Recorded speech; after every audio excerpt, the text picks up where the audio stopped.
Hi there, welcome to the Cloud Security Podcast by Google. Thanks for joining us today. Your hosts here are myself, Timothy Peacock, the Senior Product Manager for Threat Detection here at Google Cloud, and Anton Chuvakin, a reformed analyst and senior staff in Google Cloud's Office of the CISO. You can find and subscribe to this podcast wherever you get your podcasts, as well as at our website, cloud.google.com/podcasts. This episode, listeners, extra special today, also available on our YouTube channel. You can watch us with video, and it's actually a pretty clean take, so you won't be missing out too badly if you only listen to the audio.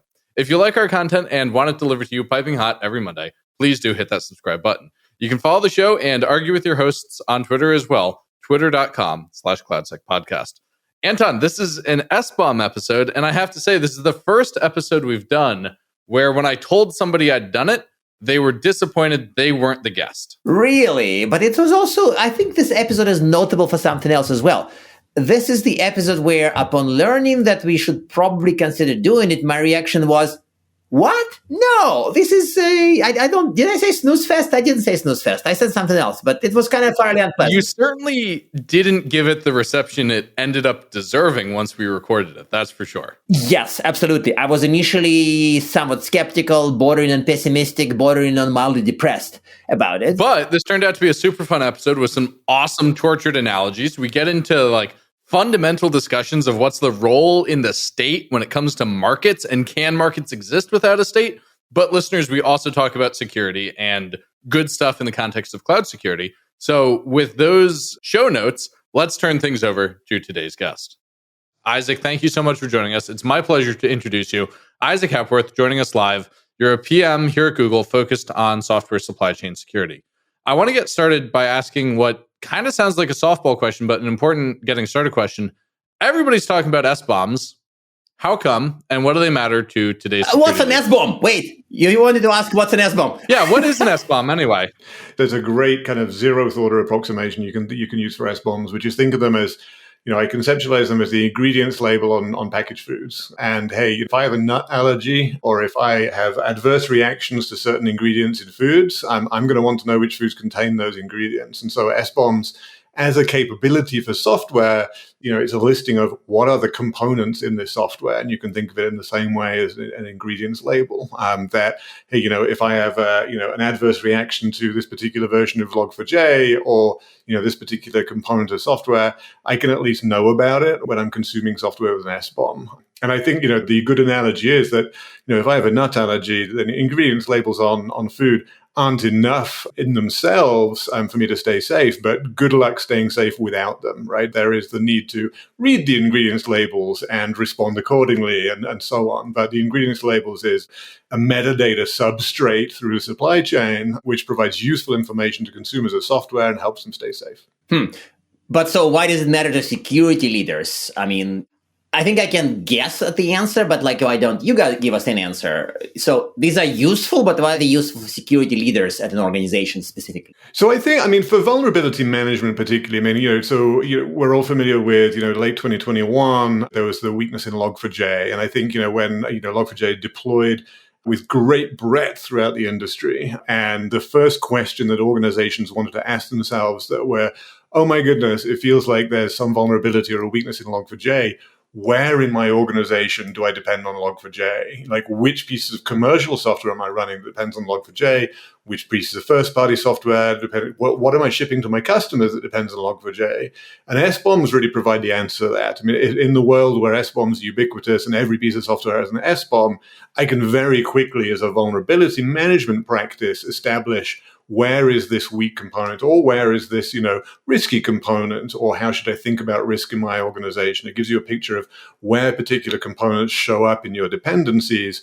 And when you know those components are vulnerable to something, you can then make reactive moves to protect your organization or your customers. Okay, that actually does make sense. And I think that your food analogy example was very telling. But I'm hearing that some software vendors perhaps don't really like the concept because just like with food analogy, presumably some food manufacturers before it was mandatory didn't want to have the disclosure because maybe of IP concerns, maybe they have the actual secret ingredients in their minds, or maybe others were too embarrassed to say that they just put regular flour in there and not just some kind of a magic grown in high mountain flour. So I don't know. My analogy is a little silly. Third quality horse meat. You never know what's in there. Exactly. So thank you. So how do you deal with that? Absolutely. And I think that, the analogy is a good one because it does extend to, reasoning like this and questions like this. And you're right, in the late 30s in the States, was the first legislation around ingredients labels for packaged foods. And over the 40s and the 50s, food manufacturers began to put ingredients labels on the foods. And there was some initial resistance. There were, food manufacturers saying, well, this is my secret sauce. I can't reveal this stuff. And there were others saying, well, gosh, I would feel a little embarrassed to tell people what went into my peanut butter because there's so much coal tar and quinine or whatever in there. And I think, part of what makes SBOMs particularly current in the United States at the moment is some rulemaking that the OMB, the White House Office of Management and Budget, has done around federal, U.S. federal government use of software. And there's an SBOM requirement as part of the executive order. And part of the policy goal of that requirement is exactly to push these kinds of considerations upstream. And there are organizations who are now, already thinking, well, if we're going to have to disclose what goes into our software, we'd better get, selective and careful and deliberate about selecting our dependencies. And that's a result that's by design of the policy. That's a good thing. So I want to torture this analogy a little bit. And what's important about your food is not just what goes into it, but how it's processed and prepared.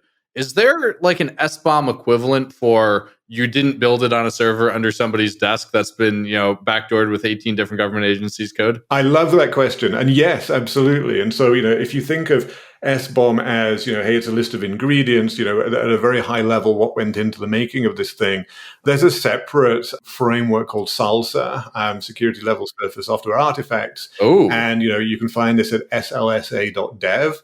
And the SALSA specification defines a metadata format called provenance. And provenance speaks exactly to what you're talking to. And so if SBOM is the list of ingredients, provenance is the recipe and the food handling safety standards and what machine was used to make this peanut butter and so on. And so you get a much better sense of, potential for internal tampering and contaminants and, what machinery was used to make the food and do I trust that machinery? And so SALSA provenance speaks to precisely that set of concerns for software and, what recipe was followed, what machinery was used to build the software, what precise ratio were the ingredients specified in, and so on. And so I think, the analogy stands up even to that torturing. You'll have to work harder to. That's awesome.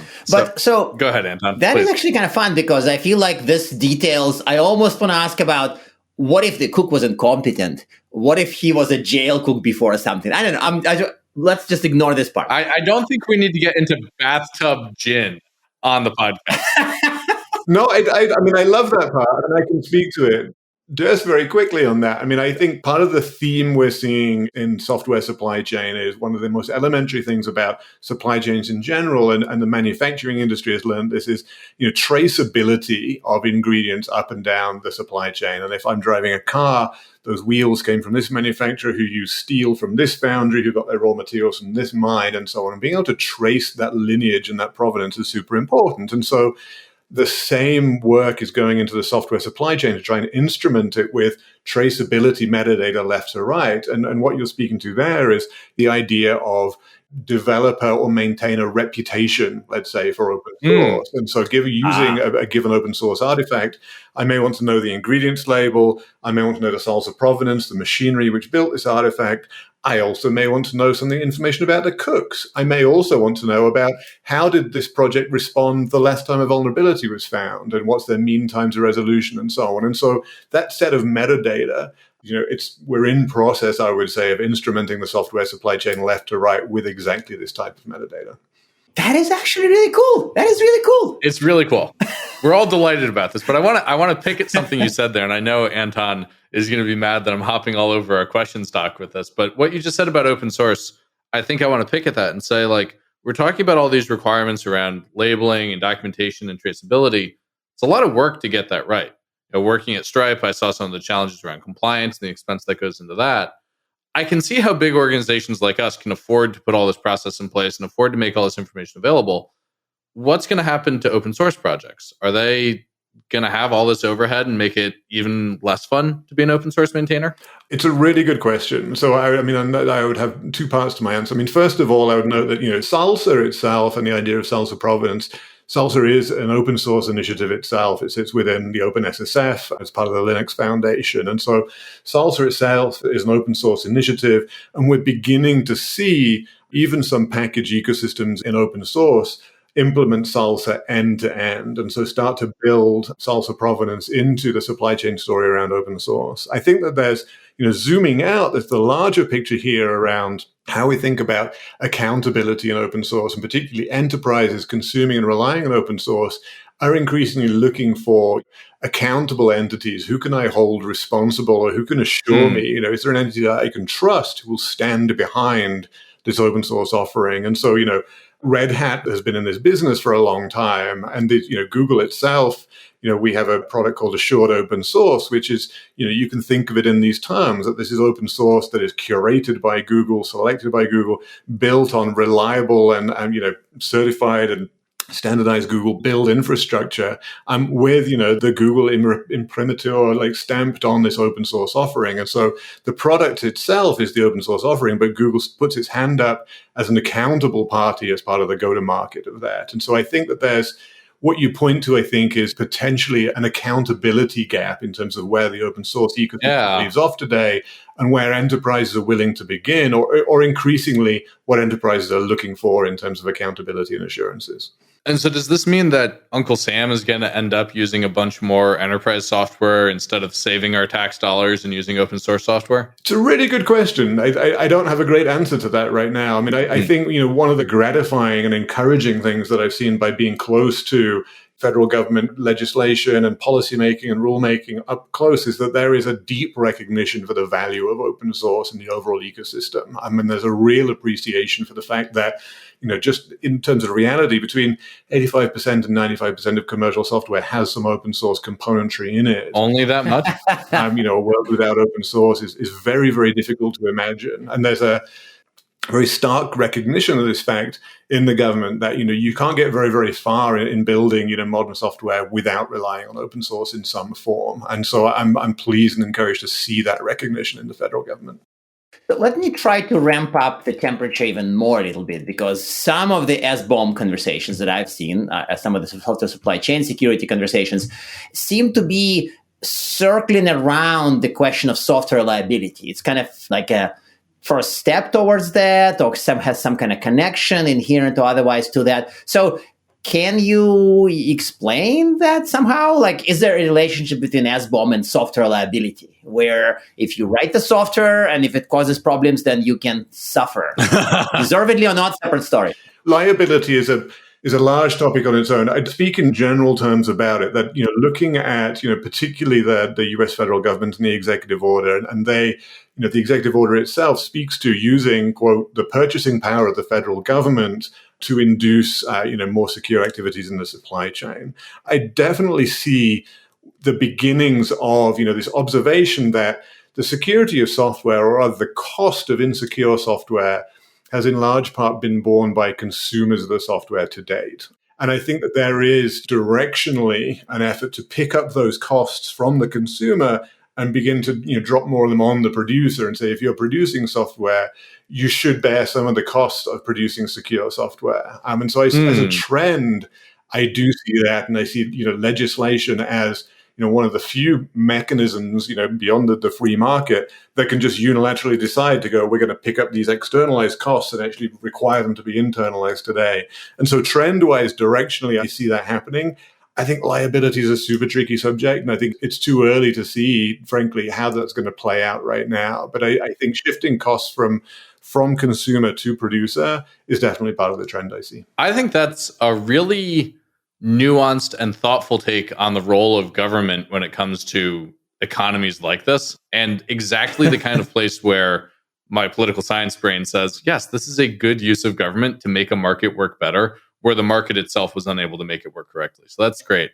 And what you just said, I think, is absolutely the nub of it, that these are not outcomes that the free market on its own would necessarily drive towards. And so I think with the right policy touches and right policy design, you can reshape the incentives and reshape the economy here to the better greater good, whereas, market forces may drive you to local optimization. I think it's the government broadly that has the ability to optimize the ecosystem as a whole. Yes. And so far, as I say, so far I've been relatively encouraged by the fairly progressive and enlightened thinking that I've seen in the US federal government along those lines. Yes, I cannot agree more about the difference between local optima and global optima and the role of government in regulating markets towards that. I mean, really, markets can't exist without government in the first place, because you'll just get a bunch of scammers scamming scammers, and a market is a miserable place without, say, regulated weights and measures. You mean like our favorite topic? Like crypto.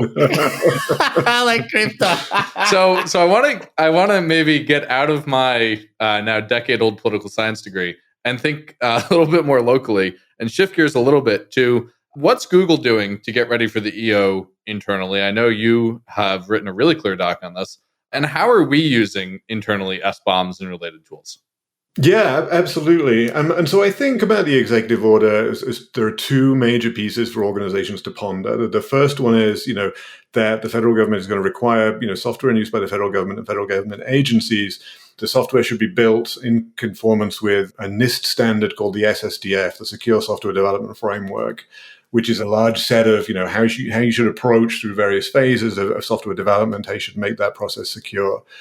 The second part of the executive order I think is significant is this, this SBOM requirement.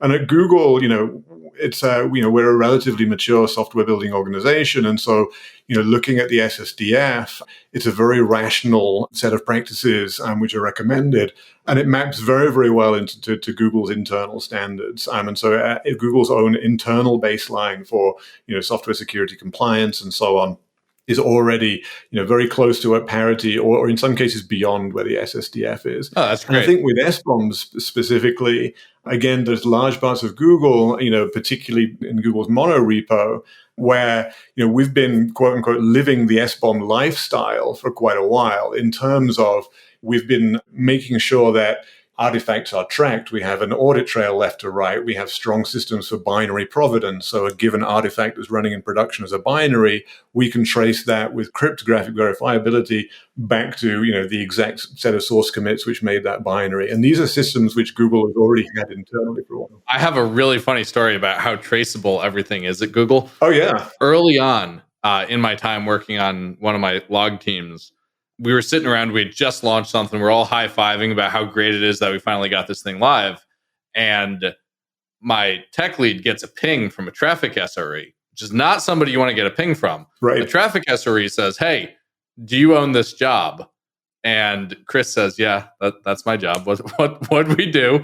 And the SRE says something basically, without giving too much away, to the effect of, "Do you mean to be saturating an entire fiber optic cable between Asia and the United States?" And my tech lead said, "Oh no, I didn't mean to be."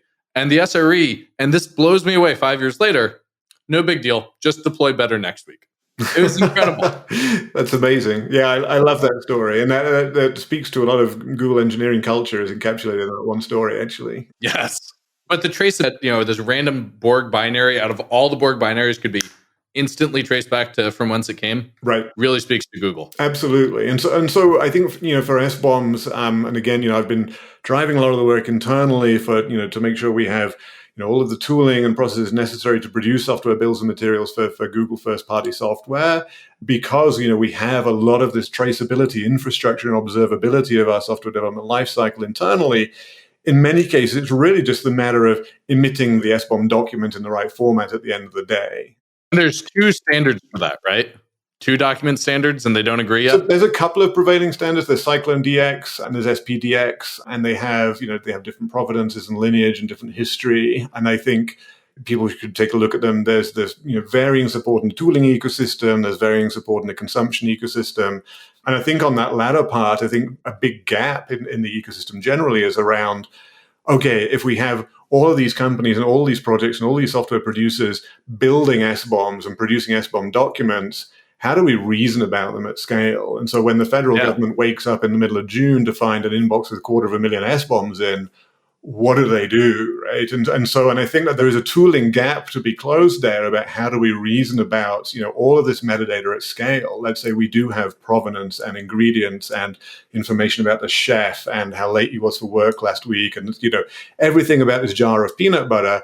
Now I want to reason about an entire grocery store of packaged food. How do I do that? And I think that's a really interesting problem that there isn't a great general solution for today.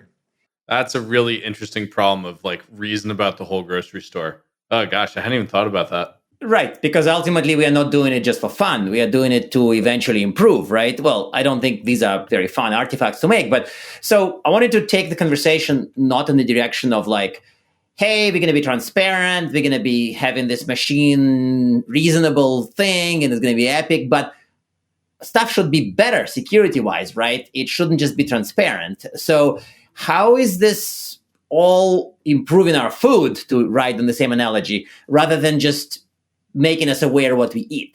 So whether it's executive order or our own efforts, or where are we heading in the next 5 years in terms of improving supply chain security rather than just knowing what's in it? Improving, you can't get started on improving until you've got made some traction with the knowing. Knowing has to be the first step. If I want to be very selective about, what dependencies I'm relying on in my software, and I want to do a better job of selecting secure ones, I have to first know what are the set of dependencies I'm relying on today. I certainly, have to have some sense of inventory in order to, then, whittle it down over time. And so knowing, I think, is the first step.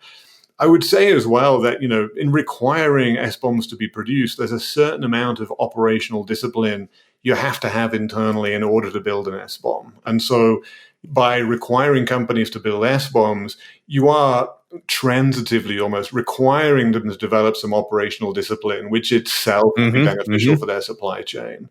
And I think that what we'll see over time, SBOMs is just the very, very beginning. I think that, the executive order is requiring the software industry to build end-to-end traceability at the SBOM level and build, what I'm thinking of as a metadata bus, essentially, to, as artifacts move through the supply chain, they're going to have metadata attached. And then, step one is that metadata is going to be SBOM. Step two is we're going to have all kinds of other metadata on that same bus. But once we've built the bus, we can use it for all kinds of different purposes, including provenance and developer reputation and first-party threat intelligence and, VEX statements, which we haven't even touched on. But I think, you're right in the characterization of the question here is, gosh, SBOMs only get us so far, to which my answer is absolutely. SBOMs are really very much just the beginning. And I think of, to Tim's point, so it's the plumbing behind improvements. Unless you build the plumbing, you can't improve. But now we are building plumbing. I'm away from food analogy. I don't know about that one. Okay, fine. Maybe you're building infrastructure for improvement. SBOM itself, transparency wouldn't magically improve things, but it would allow you to track whether you are improving. Right. Yeah, I think that's true. And I think, it's the very beginning of this, the executive order is the US federal government with a particular form of requirement for SBOMs in particular circumstances. But I think that evolutionarily, you can expect, what the federal government requires today is what state government will require tomorrow, and municipal government, and then large enterprise. And there's already the EU has the Cyber Resilience Act, which speaks about SBOMs as well. And so I think just generally we're seeing, gathering momentum in the industry to better improve our supply chains, to be more careful, have more discipline around them, have more observability and traceability around them. SBOMs is just the very, very beginning of this journey. And, you can think of it as, hey, it's 1942 and, the first candy bars with the ingredients labels are just hitting the market. And it took about, I think after the legislation came in the early 40s, it was about 20 years until half the US food supply was covered by federal regulations. It was a slow moving thing. And so, to Tim's poli-sci background, part of the general challenge here is just change management in general. How do we bring change to an industry at large, at scale? Yeah. And I think SBOM seems to be a reasonable thread to pull on, but it's just the very first thread, and we should expect to find an entire sweater in our lap before long. One thing that occurs to me as we've been talking about this is it never occurred to me not to trust a food label. How do I trust an SBOM? And now I'm going to go worry about food labels. Ooh, wait a second. You're triggering my paranoia. Aren't they supposed to be correct? What if the SBOMs are wrong? Why would people lie Well, people would, I guess, forget that they included a liability. People lie all the time. Okay, fine. I don't want to say that there's rat droppings in my cereal box, but of course there probably are. So how do we trust them? As a general point, I would say, particularly in the context of the executive order, lying to the federal government is an extremely bad idea, just to begin with. And so I think that you'd be much better just not providing an SBOM or providing, a remediation plan for how you'll get to develop an SBOM rather than lying about one. What gets interesting when you go back to things like salsa provenance is salsa provenance, the mechanism by which that's produced is there is a trusted entity, we call it a trusted builder, at the core of this process. And I anchor my trust in the builder. And the builder will then say, well, I saw these ingredients come in the front door, and I saw this binary go out the back door. So I'm going to say there can be nothing else because I'm hermetic as a builder. I live in an ephemeral and isolated environment. I can reason very completely about the set of things I see coming in and the thing going out, and they can then sign a document saying, I saw this happen. And if I have trust in the builder, if I anchor my trust in Google Cloud Build or in GitHub Actions, whatever it is doing the building, I can then, make certain inferences about to what extent can I trust the provenance. But it's a really good question. But think about how radically different what you just described is from how I imagine most software still today gets built. What you just described is a spaceship factory in orbit producing the USS Enterprise. Most people are doing it on their developer's laptop, which hasn't been installed critical operating system patches. I think that's very true. And so if again, with Salsa as a great example, Salsa itself as a framework comes in levels, so level 1, level 2, level 3, and so on. And the idea of this framework is precisely that. It's a journey. And no matter where you are on your software production journey, you're going to correspond to some level of Salsa. And wherever you are on the ladder, you can reach the rung that's above you and then above you and so on. And so Salsa itself has the flavor of a transformation framework that it meets you where you are and then guides you up from there. But I think, coming back to the change management problem, how do you get from the Mac Mini in the closet to assembling the Starship Enterprise in orbit? That, again, is a change management problem. And so you have to very carefully design these frameworks with recognition of where we are as an industry today. Totally valid observation. That makes a lot of sense. So we're at time, listeners. Thank you for joining us. Do you have, Isaac, recommended reading and one tip for improving your software supply chain security?